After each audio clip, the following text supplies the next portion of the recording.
Bonsoir à tous et bienvenue sur TV78 pour un nouveau numéro du 7-8 Société, votre rendez-vous hebdomadaire pour débattre, discuter et réfléchir sur les sujets qui font l'actualité. Au 12 janvier, près de 190 000 personnes sont aujourd'hui vaccinées en France. La campagne a débuté le 27 décembre dernier dans le pays. Des communes proposent des structures.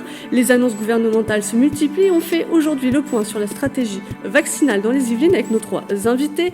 Ils sont ce soir tous les trois en visio. Joséphine Coleman-Berger, maire de Plaisir, bonsoir. Le docteur Laurent Debastard, vice-président de l'Ordre des médecins des Yvelines et médecin urgentiste à Versailles, bonsoir. Bonsoir. Et le docteur Olivier Pajot, médecin référent infectiologie dans les Yvelines pour le groupe Vivalto Santé, bonsoir. Alors, je le disais, dans les titres, la campagne de vaccination a débuté le 27 décembre dernier dans les Yvelines. La toute première s'est faite dans l'EHPAD Mon Repos à Sartrouville pour les professionnels de santé. Ça a commencé le 4 janvier au sein du centre hospitalier de Versailles. Éléonore Sino-Caissier, rendu, regardez.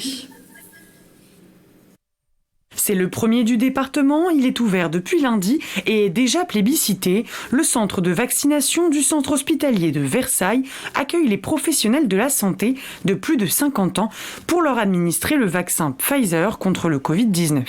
On a mis un pied dans la porte entre dimanche soir et lundi. On a énormément de monde depuis lundi. En 48 heures, on a vacciné plus de 300 personnes, donc à la fois des hospitaliers, mais aussi des professionnels de santé libéraux. C'est un dispositif qu'on a mis en place main dans la main avec le Conseil de l'Ordre du 78, l'APTA, la plateforme territoriale d'appui, avec le soutien de l'ARS, et qui va probablement évoluer dans le temps en fonction des besoins, en fonction des demandes. Tous les après-midi de 13h30 à 16h30, une salle de réunion fait donc office de centre de vaccination. Une dizaine de personnels de l'hôpital, médecins, pharmaciens et infirmières, se chargent de la permanence et accueillent leurs confrères, qu'ils soient salariés de l'hôpital ou bien libéraux. C'est un grand jour, voilà, je suis très content, parce que je pense que c'est la seule solution pour s'en sortir. Le Covid-19 il commence à durer et c'est pour que ça s'arrête aussi, pour qu'on s'en débarrasse, quoi, tout simplement. En plus de son centre de vaccination propre, le centre hospitalier de Versailles est chargé de la distribution des doses de vaccins dans tout le département. La distribution se fait pour tous les centres publics et privés du département. Au départ de notre pharmacie, avec nécessité de maintenir la chaîne du froid durant le transport, à savoir à 4 degrés, une fois sorti du congélateur, une stabilité de 5 jours à 4 degrés. Depuis le début de la campagne de vaccination, le département des Yvelines compte un peu plus de 500 personnes vaccinées, EHPAD inclus, un chiffre qui devrait augmenter plus rapidement avec l'ouverture prochaine d'autres centres de vaccination sur le territoire. Alors, au 12 janvier, c'est plus de 40 000 franciliens qui ont été vaccinés parmi les publics prioritaires. Docteur Debastard, j'aimerais commencer avec vous. Est-ce qu'il y a moyen de faire rapidement le point sur les Yvelines ? Alors, le point sur la vaccination, en effet, elle a commencé lundi dernier, il y a une semaine, à l'hôpital Mignot, comme il était dit dans votre reportage. Ça s'est fait en coordination, forte coordination et mobilisation, parce que comme il ne vous a pas échappé, il y a eu un changement de stratégie avant le 1er janvier. Et donc, pendant ces vacances, tout le monde s'est mobilisé pour mettre en place cette vaccination qui était réservée, vous vous souvenez, au départ uniquement aux EHPAD.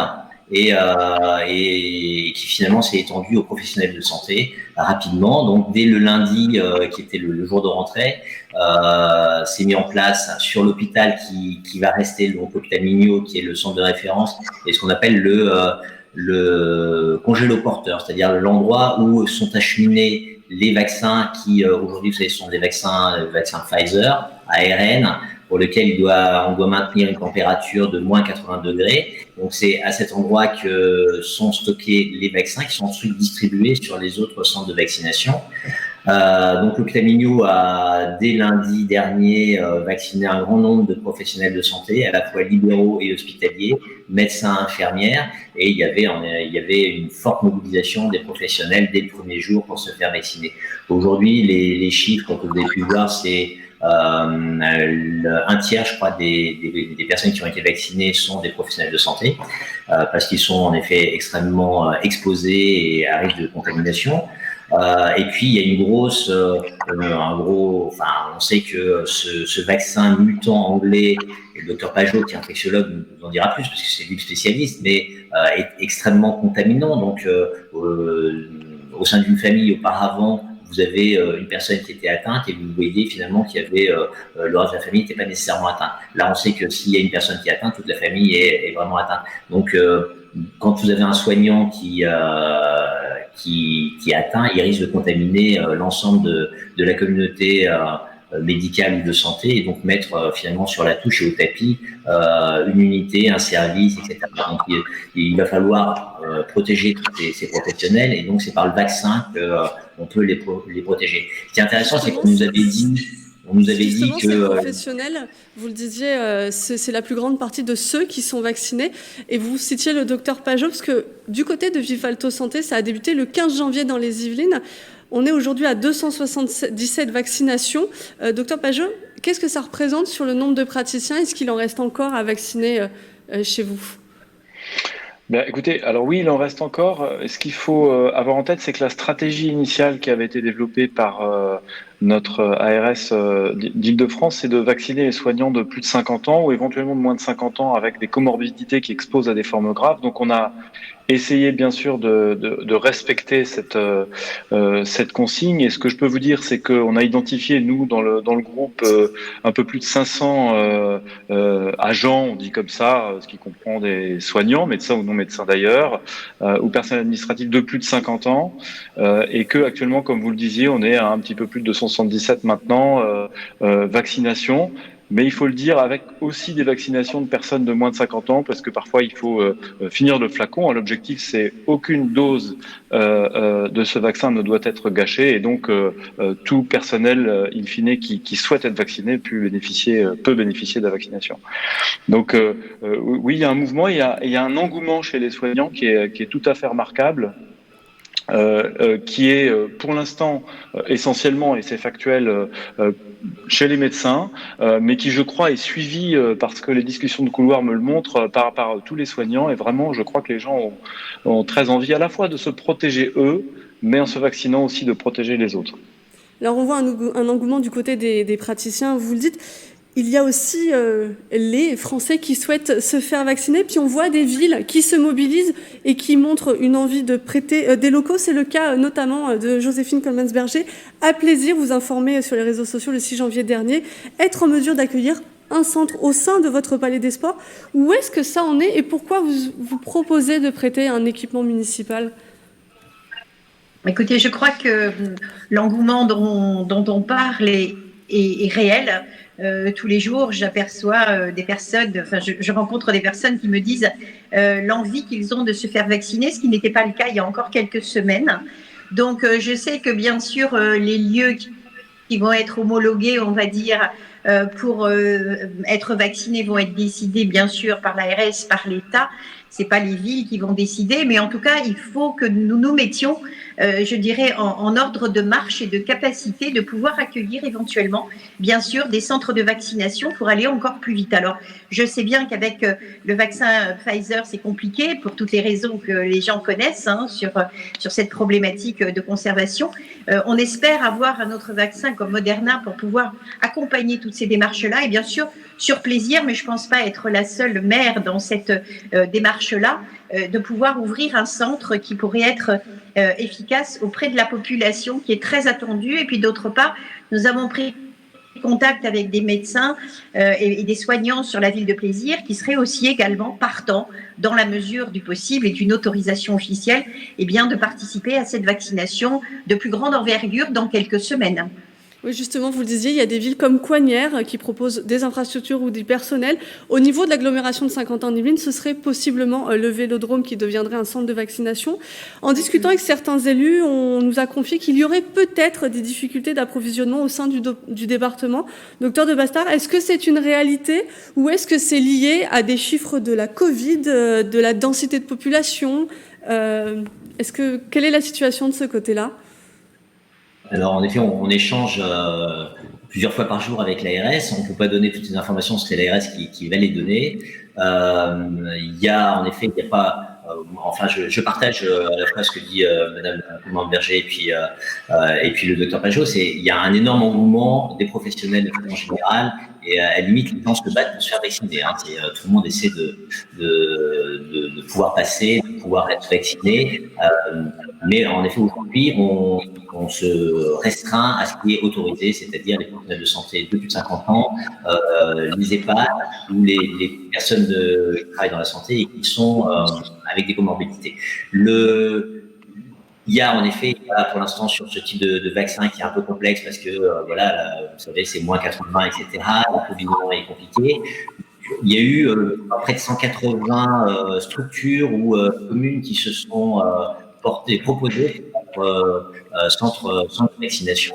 Malheureusement, il n'y a pas suffisamment de vaccins pour en mettre sur tous les sites et sous toutes les municipalités. Ce qui est important, c'est qu'en effet, les municipalités qui se soient proposées, et à travers les municipalités, leur CPS, c'est-à-dire les communes connaissent les personnes âgées qui habitent sur leur territoire, en prennent soin au quotidien avec leur CCAS et vont les amener vers les centres de référence, c'est-à-dire les centres qui sont, vous avez évoqué Saint-Quentin, par exemple, le Vélodrome, et il va y avoir une coordination entre le CCAS de Plaisir, le CCAS de la ville qui va porter le centre de vaccination de Saint-Quentin, et les gens seront aidés, vont être inscrits sur des agendas type Doctolib pour suivant les créneaux et les doses dont on dispose, et le CCAS de Plaisir va aider parfois à l'acheminement de ces patients sur ces centres de vaccination, et les gens seront vaccinés. Voilà, les gens de 75 ans. Mais de la même façon, il y aura des gens qui auront 74 ans et demi. Est-ce qu'on peut être vacciné? Bon, voilà, c'est compliqué. Là aujourd'hui, Pfizer, Moderna on commence à vacciner avec Moderna, sont des vaccins de type ARN. C'est compliqué, mais comme vous l'avez vu, le vaccin AstraZeneca, qui est un autre mode de vaccin qui est plus classique, va arriver rapidement va avoir une autorisation de mise sur le marché qui est européenne dans les jours qui viennent, et là ça permettra une vaccination qui pourra se faire dans les cabinets, qui sera avec une organisation plus simple, qui va permettre de vacciner de façon importante. Mais dès aujourd'hui, vous avez vu, le nombre de vaccins en France est quand même relativement important, et il augmente de façon constante, bien sûr, et bon, voilà, donc il faut être optimiste, et moi je le suis en tous les cas. Alors vous disiez aussi, les gens demandent à se faire vacciner. Nous, on a voulu savoir ce que pensaient les Saint-Quentinois de tout ça. Le micro est tendu par Patrick Jacques de Dixmude. Moi, je veux vraiment que la vaccination déjà avance vite. Et bien sûr, j'y crois parce que je viens du milieu médical. Donc clairement, j'y suis pour, et il faut que ça avance quand même. Pour ne pas attraper le Covid et être beaucoup plus tranquille d'esprit, et je pense que la vaccination est sécurisée, donc pas de souci. Dans les Yvelines, je ne sais pas particulièrement, mais moi je peux vous dire qu'on est, en France, on est toujours en retard d'un métro, que ce soit pour les masques. On a vu pas mal de médecins se faire vacciner, donc on a de plus en plus confiance. Alors notre journaliste a aussi rencontré des personnes réticentes mais qui n'ont pas souhaité répondre face à la caméra. Et c'est une question que nous avons aussi posée à nos téléspectateurs. Chaque semaine, nous faisons un sondage. On va le voir à l'écran. C'est la réponse oui qui arrive en tête sur le fait qu'on souhaite accélérer la vaccination, notamment dans les Yvelines. On sait qu'il y a des régions qui ont accéléré cette vaccination. À Nancy, notamment, la vaccination des plus de 75 ans a débuté. Laurent de Bastard, est-ce qu'on pourrait aussi voir s'accélérer certaines petites choses ? Oui, bien sûr. Vous avez vu, la stratégie vaccinale, elle s'adapte. Elle s'adapte à l'épidémie, à l'évolution de l'épidémie. On l'a vu, c'est ce qu'on disait au moment des vacances de Noël, là, au moment du réveillon, où finalement la stratégie a évolué. On voit qu'elle s'accélère beaucoup, puisque on peut penser que d'ici la fin du mois de janvier, la vaccination va être étendue à d'autres personnes, pour l'instant on peut pas dire. Je pense que malgré tout, le gouvernement, l'ARS s'adaptent et sont assez empiriques et pragmatiques par rapport à à l'évolution de l'épidémie. Encore une fois, c'est ce qui va nous permettre de nous en sortir, c'est quand même cette vaccination. Vous voyez, j'ai 50 ans et je suis ravi d'avoir pu être vacciné. Et, comme je suis médecin urgentiste, j'ai quand même un gros soulagement parce que tous les jours, on voit des patients qui ont le Covid. On a eu quand même un certain nombre de confrères qui ont été atteints, certains qui sont décédés. Dr Pajot qui travaille pour le groupe Vivalto et la clinique de l'Europe, comme tous les établissements privés et publics, tout le monde a joué le jeu pendant cette première vague et la deuxième. Tout le monde a été vraiment extrêmement investi, exposé. Et nous sommes heureux pour ceux qui ont pu bénéficier de cette vaccination de pouvoir être protégés comme ça, parce que il y a eu les morts, parce qu'il y a toujours des polémiques sur plein de sujets. Il y a eu des morts, mais il y a eu aussi beaucoup de gens qui sont malades et dont un certain nombre sont ont encore aujourd'hui, si vous voulez, des atteintes qui peuvent être diverses. Ils sont pas indemnes dans tous les cas, ils sont pas comme ils étaient avant d'avoir été atteints par la Covid. Donc je pense que c'est quand même quelque chose d'important, comme on s'est vacciné pour la grippe. On sait que la grippe ça peut être grave, et puis ça permet de protéger les autres, et donc c'est un geste altruiste aussi, et puis ça permet de pas être malade, de pas avoir les complications qu'on peut avoir avec la grippe, et là avec ce type de virus Covid. Je pense que beaucoup de gens sont contents de pouvoir avoir accès à cette vaccination. Alors, il y a encore 2 semaines, selon un sondage Ipsos, la France était la championne du monde des pays réfractaires à ce vaccin. Seulement 40% des Français acceptaient de se faire vacciner. Olivier Pajot, est-ce que vous ressentez cette réticence, même du côté des professionnels de santé, ou maintenant que la campagne a commencé, on sait que le vaccin pourrait nous permettre de sortir de cette crise sanitaire ? Oui, la réticence, elle existe, et c'est tout à fait ce que j'allais dire. C'est-à-dire qu'il y a un paradoxe. On parlait tout à l'heure d'engouement, et il existe, il est certain. Et je crois que en chef de file, il y a les médecins. Effectivement, comme disait le reportage, beaucoup de médecins sont fait vacciner, ce qui rassure d'une certaine façon les autres soignants et probablement la population générale. Mais il y a des personnes qui se posent des questions, et je crois que dans la stratégie vaccinale globale, ce sur quoi il faut insister, c'est évidemment les sujets techniques, l'organisation pratique, mais probablement aussi l'information. Prendre le temps d'expliquer aux gens les 2 questions qui reviennent le plus souvent et qui inquiètent, et y compris des soignants, c'est comment a-t-on pu fabriquer un vaccin en 1 année seulement, moins même qu'une année, et qu'est-ce que c'est que ce nouveau vaccin ARN dont on ne sait pas grand-chose. Alors les réponses, on peut les donner là, elles sont assez simples, hein. Quand tous les laboratoires de recherche du monde travaillent en même temps sur un sujet, un vaccin est développé en moins d'1 an plutôt qu'en quelques années. Ça, c'est la première réponse. Et puis le vaccin ARN, en réalité, ça fait une dizaine d'années que c'est connu et c'est même éprouvé, mais dans d'autres indications qui sont la cancérologie. Donc les réponses, on les a, mais ce temps de l'explication, de la pédagogie que l'on doit faire, et y compris auprès des soignants, il est absolument fondamental, et il doit absolument être intégré dans la stratégie de communication, parce que je pense que même si les intentions qu'on voit sont de 76% de personnes qui veulent se faire vacciner, dans les faits, il n'est pas sûr qu'on atteigne ce chiffre-là si on ne fait pas cette information qu'on doit à tous. Joséphine Coleman-Verger, justement, en tant qu'élu local, quel est le ressenti de vos administrés ? Est-ce qu'il y a de l'inquiétude, au contraire ? Est-ce qu'on vous appelle, on vous sollicite beaucoup en vous disant « Pourquoi nous, toujours pas ? Pourquoi, sur plaisir, il n'y a pour le moment rien pour nous ?» Comme je vous disais, effectivement, aujourd'hui, il y a un engouement, mais je rejoins également le docteur qui vient de parler en disant que nous avons malgré tout un rôle à jouer en tant qu'élus. Nous avons un rôle à jouer d'information et aussi savoir rassurer. Alors, on n'a pas la pédagogie aussi pointue que vous, bien sûr, les médecins, mais on est capable nous-mêmes d'avoir des échanges avec à la fois les parents d'élèves, les seniors qui sont dans nos collectivités et qui peuvent encore avoir quelques réticences. Donc, à partir de là, on ressent malgré tout ces derniers jours, parce qu'il y a eu aussi des vaccinations de médecins, parce qu'il y a eu des vaccinations plus en nombre, eh bien, il y a eu effectivement un mouvement, on le sent, qui rassure et des personnes qui veulent y aller. Moi, je reçois des coups de fil personnels, parce que beaucoup de Plaisirois ont mon numéro de téléphone, et donc ils m'appellent pour savoir quand ils vont être vaccinés, quand ils peuvent s'inscrire. Donc on s'aperçoit que malgré tout, l'information est passée et que la confiance dans nos scientifiques et nos médecins est vraiment là. On a pu le constater au niveau de l'EHPAD à Plaisir, où également, puisqu'on est en lien avec l'hôpital de Versailles, on est aussi dans la vaccination actuellement des malades, des personnes âgées et aussi des soignants. Et tout ça fait que le bouche à oreille fonctionne et qu'il y a, je dirais, une ambiance rassurante. Alors maintenant, le fait d'être rassuré fait qu'il y a une pression très forte pour qu'on aille beaucoup plus vite. Et donc c'est pour cela, je crois que nous, les élus locaux, on doit compter et on doit aussi entendre que nous pouvons être un lien et un moyen aussi de faciliter et d'accélérer cette vaccination qui maintenant passe dans le registre de la confiance. Et c'est important. Et justement, sur cette question de confiance, en décembre, il y avait 200 élus locaux qui signaient un manifeste pour appeler les maires à se faire vacciner, pour donner l'exemple.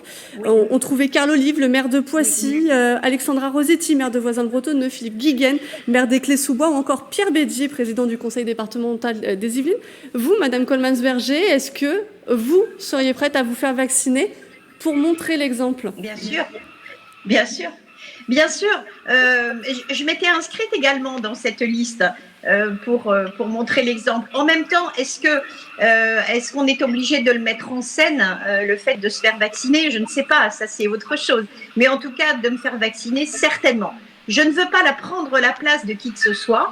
Donc aujourd'hui, je vais attendre mon tour et puis bien sûr, je serai au milieu des Plaisirois pour me faire vacciner comme tout le monde et j'en serai ravie, vraiment. Oui, parce que rappelons-le, il y a un calendrier et il va bouger encore le 18 janvier puisque la vaccination pour les plus de 75 ans et les personnes présentant une fragilité particulière qui ne sont pas résidents en EHPAD, ils pourront se faire vacciner.